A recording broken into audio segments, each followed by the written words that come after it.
창세기 45장 7절의 말씀 보겠습니다. 7절의 말씀 보시면 하나님이 큰 구원으로 당신들의 생명을 보존하고 당신들의 후손을 세상에 두시려고 나를 당신들 앞에 보내셨나이다. 그런즉 나를 이리로 보내신 자는 당신들이 아니요 하나님이시라.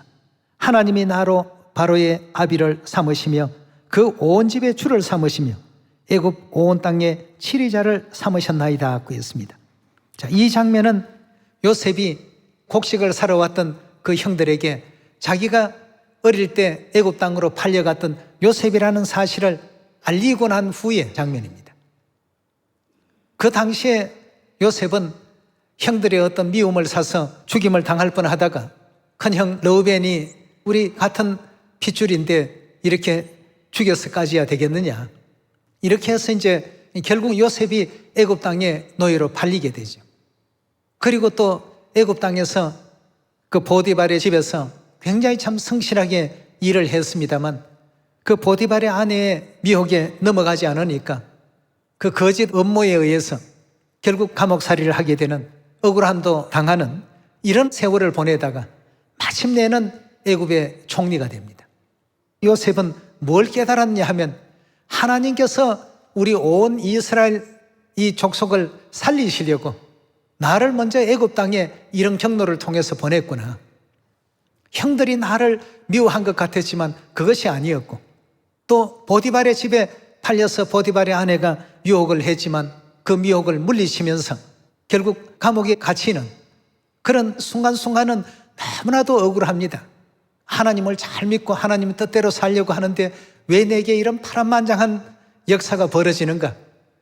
믿음이 없는 사람들 같으면 원망도 할 것입니다. 그러나 요셉은 결단코 그리하지 않았습니다. 그리고는 마침내 애굽 나라의 총리가 되고 난 이후에 하나님께서 가나안에 있는 그 이스라엘 백성들이 이 흉년에 전부 살리시려고 나를 먼저 이렇게 보내셨구나 말이죠. 뒤늦게 깨닫게 된 것이죠. 그래서 지금 이 말씀을 하게 된 것입니다. 우리가 순간순간마다 내가 하나님을 열심히 믿는데 왜 내게 이런 고통이 있고 이런 아픔이 있을까? 그 순간은 모릅니다. 그러나 나중에 다 되고 보니까 하나님의 어떤 큰 그림이 있었습니다. 결국 하나님께서는 요셉을 통해서 이스라엘 그 족속을 애굽 땅에서 크게 번성시키시고 또 큰 민족을 이루게 하시고자 하시는 그 위대하신 계획이 그 속에 숨어 있었습니다. 나중에 보니까 이제 요셉도 깨닫게 되어서 형들을 미워하지 않게 되고 형들도 그제서야 이제 안심을 하게 되고 말이죠. 결국 하나님께서 오늘의 나를 이 위치에 세우시기 위해서 그 과정을 그렇게 걸어오게 하셨던 것 뿐이다 말이죠. 여러분, 이제는 알지 못합니다.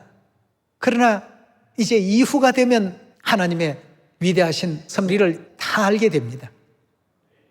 요셉이 애굽 땅에 그렇게 가지 않았더라고 한다면 이스라엘 민족들이 과연 민족이라는 것을 형성이나 할 수 있었겠습니까? 감사합니다.